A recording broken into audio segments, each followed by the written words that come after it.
आज हम स्टार्ट करते हैं अपना करंट इलेक्ट्रिसिटी का सेकेंड वीडियो। फर्स्ट वीडियो में हम कुछ बेसिक चीज़ें कवर कर चुके हैं। सेकेंड वीडियो में हमको जो चीज़ें कवर करनी है उनमें से सबसे पहला टर्म आता है हमारे पास करंट डेंसिटी का। तो सबसे फर्स्ट हम देखते हैं करंट डेंसिटी। करंट डेंसिटी का मतलब क्या है? तो देखिए, जो करंट डेंसिटी नाम से ही क्लियर है कि करंट की डेंसिटी आइडेंटिफाई करनी है। तो करंट की डेंसिटी कैसे आइडेंटिफाई करेंगे? करंट जो है उसको डिनोट करते हैं हम करंट डेंसिटी को J से। और किसी भी चीज का अगर डेंसिटी आइडेंटिफाई करना होता है इसका मतलब होता है कि उसको एरिया से डिवाइड करना। तो मैं यहाँ पे डिवाइड करूंगा एरिया से। कैसे एरिया से डिवाइड करना है? तो करंट को एरिया से डिवाइड कर दो, सिंपल सा फंडा है। क्या हो गया यहाँ पे? This is current upon area. अच्छा, करंट अपॉन एरिया ये क्या है, कैसे चलेगा? तो जरा देखना, करंट अपॉन एरिया को ये हमारा I upon area that is A। Now अगर हम पिछले टॉपिक की थोड़ी सी बात करें तो हमने करंट निकाला हुआ है, करंट और ड्रिफ्ट वेलोसिटी के बीच में बेसिकली रिलेशनशिप एक निकाली हुई है। तो यहाँ पे वैसे ही हम यहाँ पे निकाल सकते हैं relationship between current density and दूसरा वाला टर्म हमारे पास जो है वो है ड्रिफ्ट वेलोसिटी।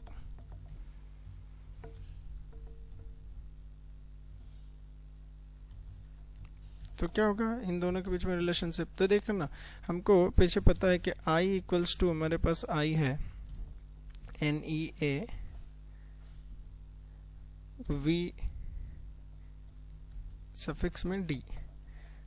ये हमारे पास टर्म आई हुई है NEA V D। ठीक है, अब हमको क्या करना है, यहाँ पे J से रिलेशन अगर निकालते हैं तो J इक्वल्स टू हमको पता है होता है I अपॉन A। अगर आप इस टर्म को यहाँ पे रखने को ले आते हैं तो ये आपका टर्म बदल जाएगा। I की जगह पे इसको रखिए NEA V D upon A। Area से एरिया हो गया हमारा cancel out and the final resultant will be J is equals to NEV D। तो अब इससे क्या पल्ले पड़ा कि भाई ये जो फाइनल रिजल्ट आ रहा है इसमें एरिया का मतलब करंट डेंसिटी जो है, करंट डेंसिटी और जब वेलोसिटी की बात करेंगे तो एरिया का टर्म कैंसिल आउट हो जाएगा। ठीक है, यहाँ तक कवर करने के बाद अब हम अपने नेक्स्ट टॉपिक पे बढ़ते हैं। दैट इज क्या है, एक रिलेशनशिप हमको देखने को मिल रही है, उसके भी यहाँ पे हम अपने नेक्स्ट टॉपिक पे बढ़ रहे हैं। और वो रिलेशनशिप क्या कहती है मैं यहाँ पे लिख करके आपको दिखाता हूँ। मैंने दो डेफिनेशन पढ़ा है, I equals to Q upon T, I equals to Q upon T and एक electric potential V equals to work done upon charge. अगर आप ध्यान से देखेंगे तो दोनों में एक कॉमन फैक्टर है दैट इज Q। अगर ये दोनों टर्म्स में एक कॉमन फैक्टर है Q, इसका मतलब I और V के बीच में भी कुछ ना कुछ रिलेशनशिप आएगा।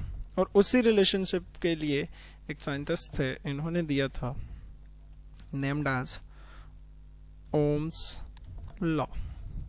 अब क्या कहती है ओम्स लॉ, देखते हैं जरा।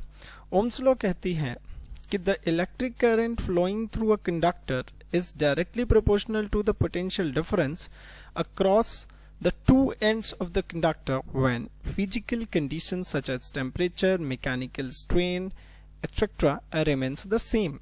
इनका सिंपल सा ये कहना था कि ये एक कंडक्टर है, इस कंडक्टर के थ्रू अगर कोई करंट पास हो रही है और अगर इसमें कोई भी फिजिकल चेंजेस ना लाए, मतलब जैसे इसकी लेंथ ना बढ़ाएं कंडक्टर की, इसका क्रॉस सेक्शनल एरिया ना बढ़ाएं, इस कंडक्टर की टेम्परेचर में कोई चेंज नहीं करें, तो उस सिचुएशन में जो इलेक्ट्रिक पोटेंशियल है वो डायरेक्टली प्रोपोर्शनल होगा इलेक्ट्रिक करंट के। इन्होंने यही चीज कही थी, वहां पे थोड़ा सा सुधार करके लिखी गई चीज है, मैं उसको समझाता हूँ क्या है।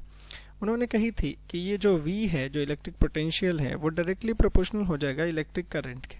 और ये बात हमको कुछ जची नहीं थी, ये थोड़ी सी बात हमको उल्टा समझ में आ रही थी, क्योंकि ये जो हमको राइट हैंड साइड पे जो वैल्यू दिख रही है I, ये तो एक्स एक्सिस है और ये जो है ये Y axis.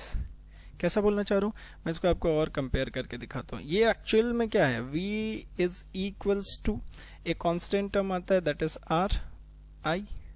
R is what, R is a constant, है ना। R एक कांस्टेंट है और इस कांस्टेंट का नाम है रेजिस्टेंस।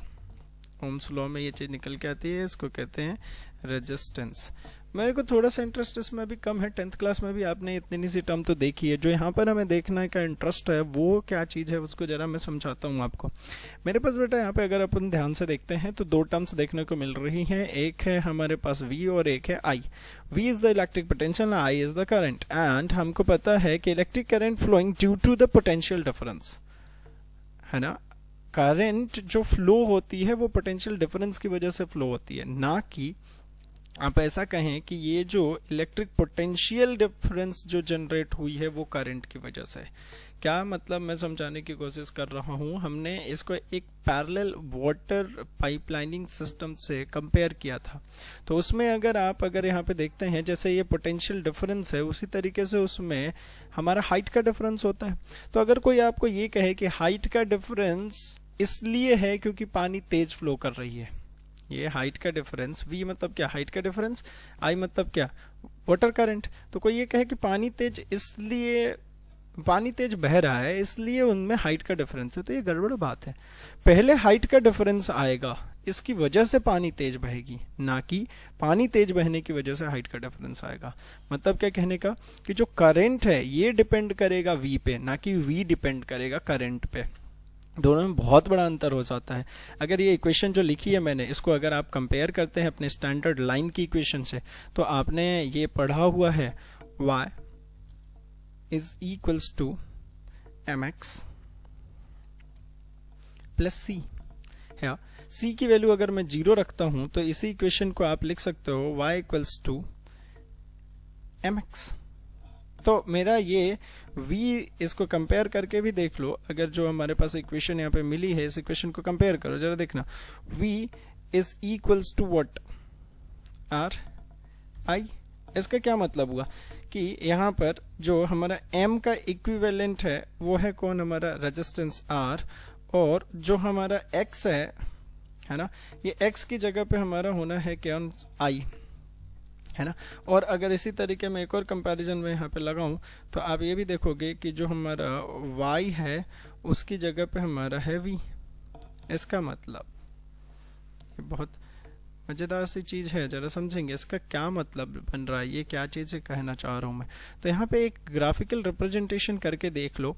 तो ये जो ग्राफ होना है ना, ये जो ग्राफ बनना है इस इक्वेशन के अकॉर्डिंगली, जो लाइन की इक्वेशन है उसके अकॉर्डिंगली ये जो ग्राफ प्लॉट होना है वो ग्राफ ये प्लॉट होना चाहिए। आप देखना हमारा जो x एक्सिस है, इस x एक्सिस पे हमारी वैल्यू कौन सी आनी चाहिए भैया, इलेक्ट्रिक करंट I, और हमारा ये जो y एक्सिस है, इस y एक्सिस पे हमारा जो वैल्यू आना चाहिए वो है इलेक्ट्रिक पोटेंशियल V। और ये VI कैरेक्टरिस्टिक्स से बननी चाहिए ग्राफ, लेकिन होता नहीं है ऐसा। आप एक्चुअल ग्राफ देखिए, यहाँ पर I जो है वो है y एक्सिस पे और जो V है वो है x एक्सिस पे। इसका मतलब क्या है, यही इतनी सी बात के लिए अपन इतनी से मेहनत कर रहे हैं, इसका क्या मतलब है। तो देखो मैं उस ग्राफ को भी प्लॉट कर लेता हूँ। सी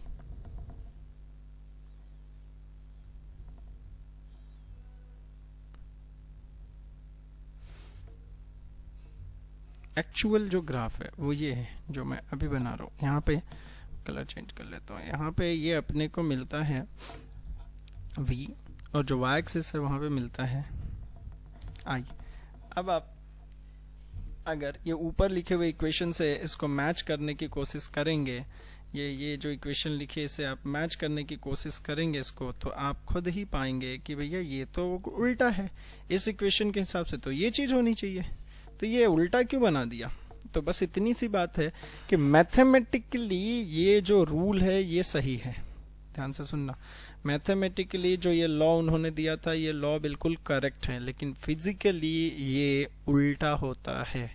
वास्तव में ये सही है, जो रियल प्रैक्टिकल बेसिस पे ये सही है और थ्योरी बेसिस पर ये सही है। ध्यान से, थ्योरी बेसिस पे जो इन्होंने लॉ दिया था वो सही है, प्रैक्टिकल बेसिस पे ये जो अपन बना रहे हैं ये सही है। अगर इसके हिसाब से जाएंगे तो ये पूरी मैथ्स को पलट के रख देगा भाई, तो इसलिए इसकी तरफ नहीं जाते हैं। कारण भी समझाता हूं मैं। अगर मैं इसमें ग्राफ ड्रॉ करता हूं, इसमें मैं ग्राफ प्लॉट करता हूं, तो ये मेरी ये मिलेगी।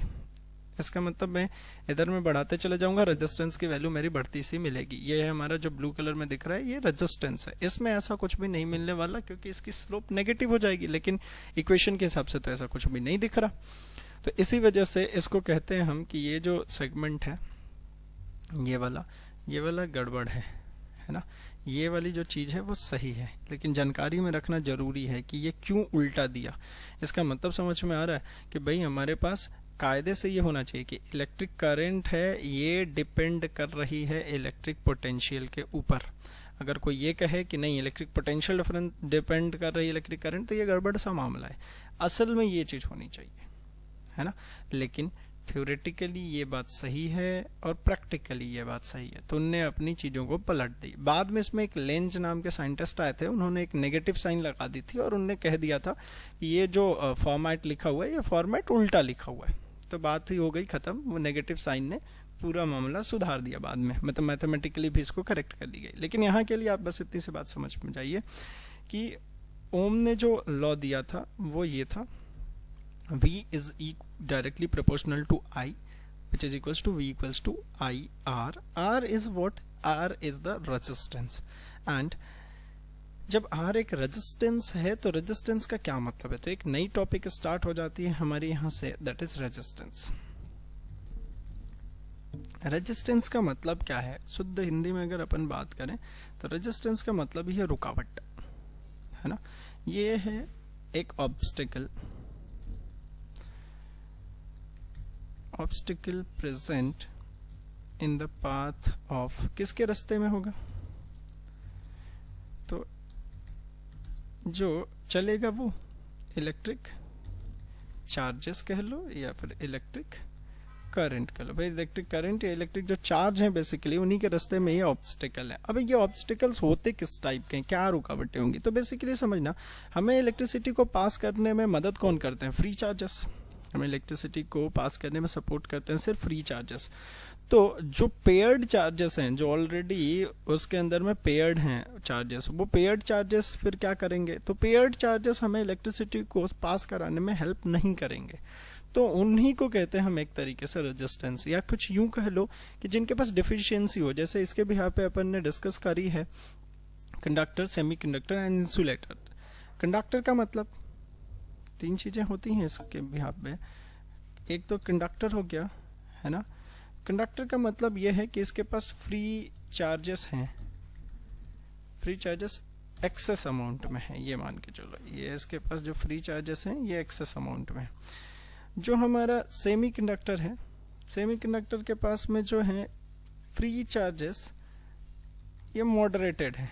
मॉडरेटेड का मतलब कि ये कहते हैं इसको कि ये कोवेलेंट बॉन्ड बना करके रुके रहते हैं, यानी कोवेलेंट बॉन्ड्स में हैं। जैसे ही मैं कोई एनर्जी लगाऊंगा ये कोवेलेंट बॉन्ड्स फ्री होगा और फ्री होने के बाद में पेयर ऑफ चार्जेस हमको फ्री मिल जाएंगे जो कि हमारी इलेक्ट्रिसिटी को पास कराएंगे। लेकिन इनिशियली करंट पास कराने के लिए हमको उनके कोवेलेंट बॉन्ड्स को तोड़ना पड़ता है।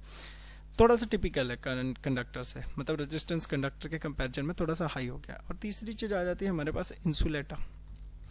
अब इंसुलेटर को समझिए, इंसुलेटर मतलब क्या रहता है भाई? डेफिशिएंसी होती है इनके पास, ठीक है, डेफिशिएंसी ऑफ चार्जेस। तो यहाँ पे चार्जेस की बहुत ज्यादा कमी रहती है, ठीक है। तो इसका मतलब क्या समझ में आया कि भाई जो डेफिशिएंसी है चार्जेस की, यानी कौन से चार्जेस की? डेफिशिएंसी ऑफ फ्री चार्जेस, है ना, ठीक है। तो ए है रेजिस्टेंस। रेजिस्टेंस का मतलब ये सिंपल सा भैया रुकावट, हमारा जो भी करंट पास हो रहा है उसके रास्ते में जो रुकावट है उसी को कहते हैं हम रेजिस्टेंस। तो यहाँ से दो तीन फार्मूले बनते हैं, उन फॉर्मूले को देखते हैं हम और उसके बाद इसके यूनिट की बात कर लेते हैं। तो यहाँ पे क्या क्या फॉर्मूला बन सकता है, सी R is equals to V upon I, R is equals to V upon I, और एक फॉर्म बना सकते हो आप यहाँ से I is equals to V upon R। Again ये बात ध्यान रहे, ये डेफिनेशन ऑफ करंट नहीं है, ये ओम्स लॉ है, ये डेफिनेशन ऑफ करंट नहीं है। There is lot of difference between the definition of current and the Ohm's law। कई बार को हम Ohm's law से डेफिनेशन वाले क्वेश्चन सॉल्व आउट करने की कोशिश करते हैं। इसका ये मतलब बिल्कुल नहीं है कि रिलेशन गड़बड़ है, इसे सॉल्व नहीं होगा, होगा बिल्कुल होगा, लेकिन हमको जब डायरेक्ट फार्मूला गिवन है तो हम उससे ही काम करें। तो अब हम जरा बात कर लेते हैं सिर्फ और सिर्फ रेजिस्टेंस की। सी देखिए, अब हम स्टार्ट करते हैं ये टॉपिक। ये अपने आप में काफी इंपॉर्टेंट टॉपिक है भाई, रेजिस्टेंस। रेजिस्टेंस का मतलब आपने देख ही लिया कि ये ऑब्स्टिकल है। अब इसके लिए मैं सीधे फॉर्मूला लिखता हूँ, R is V equals to I R होता है ना, V equals to I R. तो R इक्वल्स टू हो जाएगा, वो हो जाएगा V अपॉन I। और इसकी जो स्टैंडर्ड यूनिट SI यूनिट है वो ये होती है वोल्ट अपॉन एम्पियर। सिमिलरली जैसे पीछे में अपन ने काम किया है उसी तरीके से इसमें भी काम करेंगे कि अगर 1 वोल्ट और 1 एम्पियर हो, विच इज कॉल्ड 1 ओम।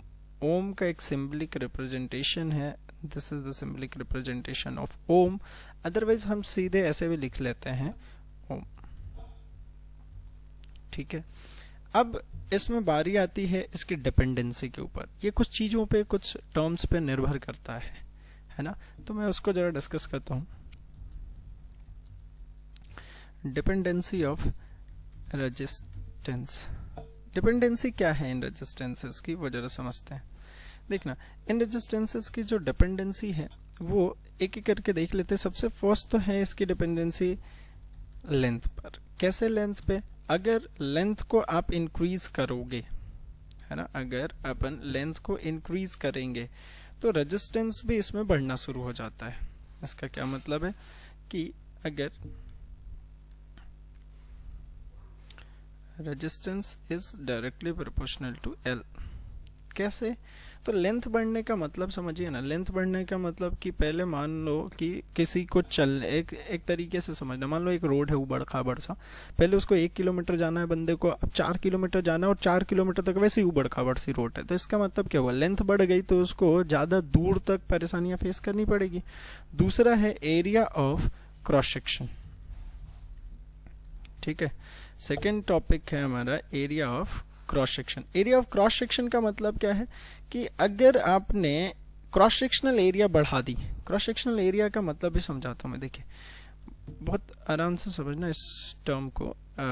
ये एक वायर है और ये वायर का मैंने इधर साइड में जो बना के रखा है ये मेरा क्रॉस सेक्शनल एरिया है। अब इस क्रॉस सेक्शनल एरिया में एंड अगर मैंने इसका क्रॉस सेक्शन एरिया बढ़ा दिया, सपोज अब मैंने सेकेंड राउंड में मैंने इसका एरिया ऑफ क्रॉस सेक्शन ये कर दिया, क्या डिफरेंस आ जाएगा दोनों में समझिएगा।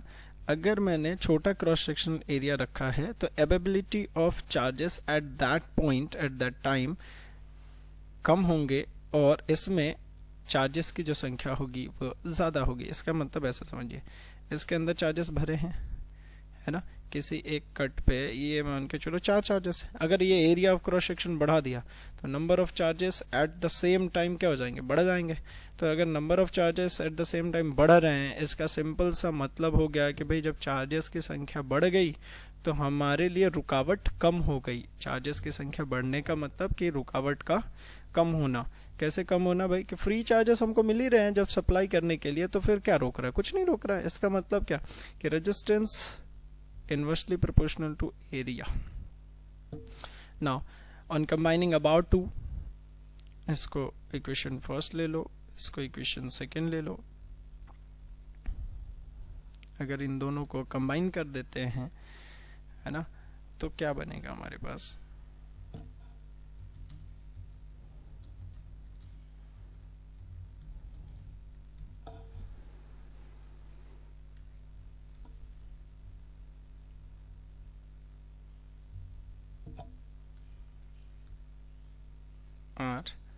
Directly proportional to L upon A। Further इसको सॉल्व आउट करेंगे अगर, तो हम इसको लिखेंगे R is equals to rho L upon A। अब रो क्या है, तो ये रो है एक कांस्टेंट, इसको रो पढ़ते, P जैसा बनता है, ये रो, ये है स्पेसिफिक रेजिस्टेंस, है ना। स्पेसिफिक रेजिस्टेंस का क्या मतलब है, मैं जस्ट यहीं पे आपको समझाता हूँ। स्पेसिफिक रेजिस्टेंस, स्पेसिफिक रेजिस्टेंस देखिए क्या होता है।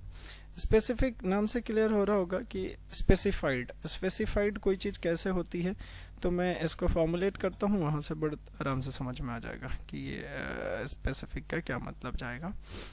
देखिए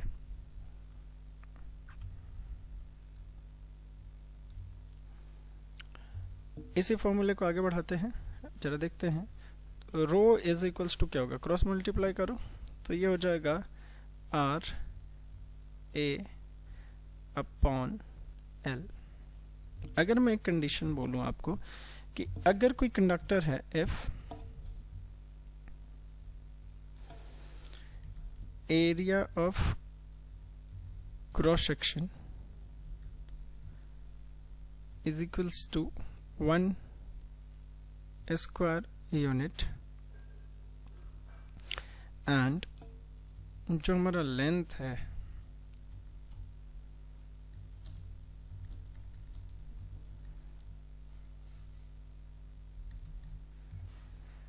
इसको रख लो 1 यूनिट। जो भी यूनिट कहने का मतलब जैसा मन करे आपको, मीटर मन करे, सेंटीमीटर मन करे, किलोमीटर, जो मन करे। अगर ये इतने के रख लें तो आपको पता है कि किसी भी मटेरियल की अगर डायमेंशन फिक्स कर दी जाए तो उसमें मिलने वाले नंबर ऑफ चार्जेस भी फिक्स हो जाएंगे, क्योंकि उसका एटॉमिक नंबर सेम होता है। एटॉमिक नंबर सेम होने का मतलब कि उसके इलेक्ट्रॉनिक कॉन्फ़िगरेशन सेम होंगे। इलेक्ट्रॉनिक कॉन्फ़िगरेशन सेम किस में सेम, अगर मान लो 2 आयरन के टुकड़े ले लिए तो दोनों आयरन के टुकड़ों में बिल्कुल सेम टू सेम बात होगी ना। तो अगर इलेक्ट्रॉनिक कॉन्फ़िगरेशन सेम हो गया, यानी number of free charges same हो गए, तो बात ही खत्म हो गई। कैसे, तो यहाँ पे देखो हमारा ये रो इज इक्वल्स टू बना गया क्या, R into 1 upon 1, which means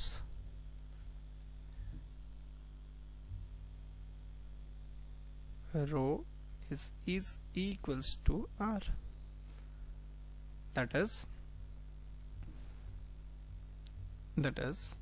a specific resistance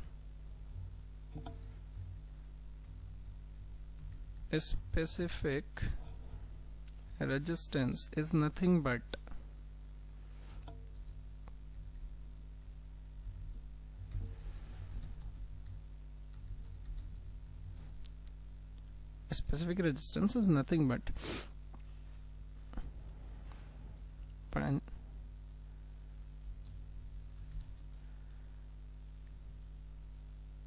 क्या करेंगे यहाँ पे,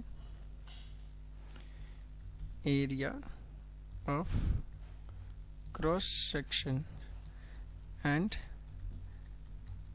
length of the conductor is 1 square unit and 1 unit respectively, then the specific resistance is same या equal लिख लो, as equal to the resistance।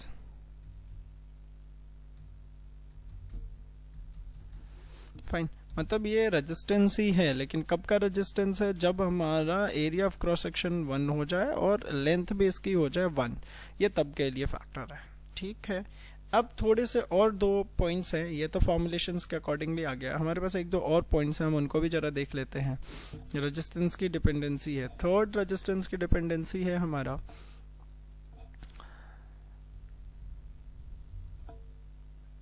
Material. Material से सिर्फ और सिर्फ इतना सा लेना देना है कि अगर मान के चलो कि अगर कोई मटेरियल चेंज करता है तो उसके इलेक्ट्रॉनिक कॉन्फ़िगरेशन चेंज हो जाएगी। इलेक्ट्रॉनिक कॉन्फ़िगरेशन चेंज होने की वजह से number of free charges change हो जाएंगे। तो उसके ऊपर डिपेंड करता है कि किस टाइप का मटेरियल हम यूज कर रहे हैं, मतलब कंडक्टर है, इंसुलेटर है, सेमीकंडक्टर है, या कंडक्टर है तो कौन सा है, उसके पास इलेक्ट्रॉनिक कैपेसिटी कितनी है, उसके अकॉर्डिंगली। एक और टर्म है हमारे पास टेम्परेचर। ये बहुत कमाल की चीज है।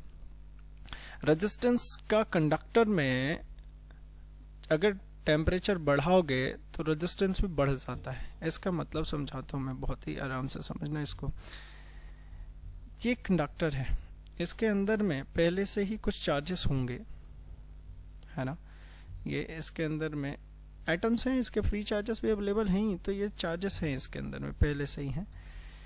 अब इन चार्जेस को अगर आप ध्यान से देखेंगे तो आपको पता है कि एटम्स हमेशा ही रैंडम मोशन करते रहते हैं, यानी ये जो भी एटम्स है ये चल रहे होंगे एक जगह से दूसरी जगह, जैसे मन करेगा वैसे चल रहे होंगे।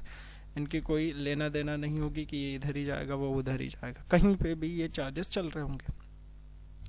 क्यों चल रहे हैं? तो देखो ये इस तरीके से इधर कोई इधर कोई इधर कोई इधर से इधर जाके टकरा भी रहे होंगे, उसमें कोई बड़ी बात नहीं है, कोई कहीं से भी कहीं ऐसे चल रहे हैं। ये पूरे सभी चार्जेस, मैं कुछ ही बना पा रहा हूँ, सभी चार्जेस कहीं पे भी चल रहे हैं। अब क्या हुआ, मैंने इसमें टेम्परेचर राइज कर दी। टेम्परेचर राइज करने का मतलब क्या हुआ कि मैंने इन चार्जेस की, इसमें मैंने टेम्परेचर को बढ़ाया। टेम्परेचर बढ़ाने का मतलब क्या है कि इसके अंदर जो चार्जेस हैं, इन चार्जेस की इंटरनल एनर्जी को बढ़ा दिया। जैसे इनकी चार्जेस की इंटरनल एनर्जी को बढ़ाएंगे, इसकी जो ये वेलोसिटी है जिसकी वजह से ये ऐसे रैंडम मोशन कर रहे थे, ये रैंडमनेस भी इनकी क्या हो जाएगी, बढ़ जाएगी। अब अगर इनकी रैंडमनेस बढ़ चुकी है तो मतलब इनकी इंटरनल एनर्जी ज्यादा हो चुकी है। तब के समय में अगर मान लो कि इसके अक्रॉस कोई ईएमएफ जनरेट करते हैं, ईएमएफ जनरेट करने का मतलब आपको सिखा चुका हूं कि भाई मैंने इसको कनेक्ट कर दिया एक बाहर से पोटेंशियल डिफरेंस लगा करके, मैंने इसको एक पोटेंशियल डिफरेंस लगाया और इसको कनेक्ट किया। तो पोटेंशियल डिफरेंस लगाऊंगा तो इस पोटेंशियल डिफरेंस की वजह से एक करंट पास होगा, और वो करंट क्या चाहेगा कि इन चार्ज, इस पोटेंशियल डिफरेंस बेसिकली ये चीज चाहेगी कि ये जो चार्जेस हैं, इन चार्जेस को कंट्रोल जब तक वो नहीं करेगा तब तक ये करंट पास तो करेंगे नहीं। मतलब क्या कि जो हमारा ईएमएफ है वो इनकी इंटरनल एनर्जी से ज्यादा की होनी चाहिए। यहाँ से ईएमएफ लगाया तो यहाँ पे आपको पता है जैसा कि यहाँ पे हमारे नेगेटिव चार्जेस आ जाते हैं, और दूसरे साइड में हमारे पूरे पॉजिटिव चार्जेस आ जाते हैं। ये पूरे हमारे नेगेटिव और इधर साइड में हमारे पूरे पॉजिटिव, और इनको बीच में जो अवेलेबल चार्जेस है इनको कैरी फॉरवर्ड करके इन चार्जेस को ले जानी होती है। लेकिन इनकी इंटरनल एनर्जी इतनी बढ़ चुकी है कि हमारे चार्जेस को लेकर के नहीं जाएंगे। या कुछ यूं कहूं कि मेरे चार्जेस ऐसे जाएंगे तो इनकी इंटरनल एनर्जी की वजह से ये हमको बार बार क्या करेंगे, रोकेंगे, हमको डिस्टर्ब करेंगे, ये लाइन स्मूथ नहीं होगी। क्योंकि मैंने आपको सिखाया है कि अगर ईएमएफ जैसे ही मिलता है इनकी रैंडमनेस रुक जाती है और ये पूरे चार्जेस बिल्कुल ऐसे सिंपली अलाइन हो जाते हैं। आप ऐसा समझ सकते हैं, जैसे ही हमने ईएमएफ लगाई ये बिल्कुल चार्जेस अलाइन हो जाते हैं एक सिंगल लाइन में। लेकिन अगर ये सिंगल लाइन में अलाइन नहीं हो रहे हैं, इसका मतलब यह है कि इनकी इंटरनल एनर्जी ज्यादा है। अगर इनको अलाइन करवाना है तो हमको अपनी एनर्जी को बढ़ाना पड़ता है। इसी वजह से कहते हैं कि जब टेम्परेचर बढ़ता है तो रेजिस्टेंस भी बढ़ जाता है। कुछ यूं समझना, मान लो ये जो ब्लॉक बना है ना, ये मेला है। मेला मतलब समझ रहे हैं कि मतलब बहुत सारे लोग रैंडमली कहीं पे भी चल रहे हैं, है ना। मेला में यही होता है भाई, रैंडमली हर कहीं लोग चलते हैं। लेकिन ये रोड है, रोड के किनारे मेला लगा हुआ है, कहीं से भी लोग जा रहे हैं आ रहे हैं। अब मेरे को इसमें से एक रैली करानी है ना, दौड़ते हुए हमारे कुछ लोग हैं उसमें से जाएंगे भैया, पास होंगे, रेस करा रहे हैं हम। तो अब जब ये रेस हम करा रहे हैं तो जरा समझना, अगर ये नॉर्मल रोड होता, नॉर्मल रोड का मतलब कि दोनों साइड से मार्केट लगा है, हमारी रेस आ रही है, तो लोग अपने थोड़ी सी दिक्कत होती, लेकिन लोग क्या करते भैया, बीच में खाली जगह छोड़ते और हम लोग अपनी रेस को आगे की तरफ ऐसे बढ़ाते हुए चले जाते हैं। लेकिन किसी ने क्या किया, जैसे ही यहाँ पे रैली आई, किसी ने बोल दिया कि भैया यहाँ पे बॉम्ब है। जैसे ही नहीं बोला यहाँ पे बॉम्ब है तो भैया क्या होगा, बॉम्ब का नाम सुनते ही लोग रैंडमली हर कहीं भागने शुरू हो गए, है ना। यही होता है जनरली कि भैया लोग जो रहते हैं वो रैंडमली हर कहीं भागने शुरू हो जाते हैं। अब हर कहीं भागने शुरू हो गए, इसका मतलब कि भाई जो भी लोग थे, जहां कहीं भी लोग थे, वहां से कहीं पे भी भाग रहे, कहीं पे भी भागने का मतलब कि वो हमारे रास्ते में भी आएंगे। अगर रास्ते में भी आएंगे मतलब हमारी रेस को, हमारी रैली को दिक्कत होगी जाने आने में। इसका क्या मतलब होता है कि जो रैंडमनेस बढ़ने की वजह से, इलेक्ट्रॉनिक हिंड्रेंस, इसको एक स्पेसिफिक टर्म है इलेक्ट्रॉनिक हिंड्रेंस, जिसकी वजह से दो चार्जेस आपस में टकराते हैं तो इलेक्ट्रॉनिक हिंड्रेंस बढ़ जाता है, और इलेक्ट्रॉनिक हिंड्रेंस बढ़ने की वजह से हमारे चार्जेस नहीं पास हो पाते। इसलिए हमेशा ही जो टेम्परेचर रहता है सिर्फ और सिर्फ कंडक्टर में, वो टेम्परेचर बढ़ाने की वजह से हमें दिक्कतें आती हैं। हमें क्या दिक्कतें आती हैं कि हमारा करंट जो है वो स्मूथली पास नहीं होता है। ठीक है, इसको अल्फा से डिनोट करते हैं, यह है RT माइनस R0, मतलब अल्फा एक टेम्परेचर कोएफिशिएंट कहते हैं इसको। इसका मतलब है RT which means resistance at T temperature, R0 that means resistance जो उसका इनिशियल टेम्परेचर था उस पे, अपॉन R0T। ठीक है, R0 मतलब जो इनिशियल टेम्परेचर था, एंड जो R0 मतलब जो इनिशियल रेजिस्टेंस था, एंड T है ना जो टाइम है हमारे पास में। जरा देखिए यहाँ पे अपन समझ सकते हैं, T दैट इज टेम्परेचर हमारा, है ना, जो राइज करी है। Alpha equals to R2 minus R1 upon R1T2 minus R2T1, ये फॉर्मेट इसका रहता है। R2 मतलब रेजिस्टेंस फाइनल वाली, और R1 मतलब रेजिस्टेंस इनिशियल वाली, मतलब जो शुरुआती टेम्परेचर था उस पे, ये बाद के टेम्परेचर पे, R1T2 माइनस R2T1। और हमेशा ही अगर इसमें देखेंगे तो ये जो R2 है वो छोटा होता है R1 से। R1 हमेशा बड़ा रहेगा, R2 हमेशा छोटा रहेगा। अगर R1 बड़ा है R2 से, इसका मतलब है कि जो अल्फा की वैल्यू आएगी वो नेगेटिव आएगी, इसलिए इसको कहते हैं हम नेगेटिव टेम्परेचर कोएफिशिएंट।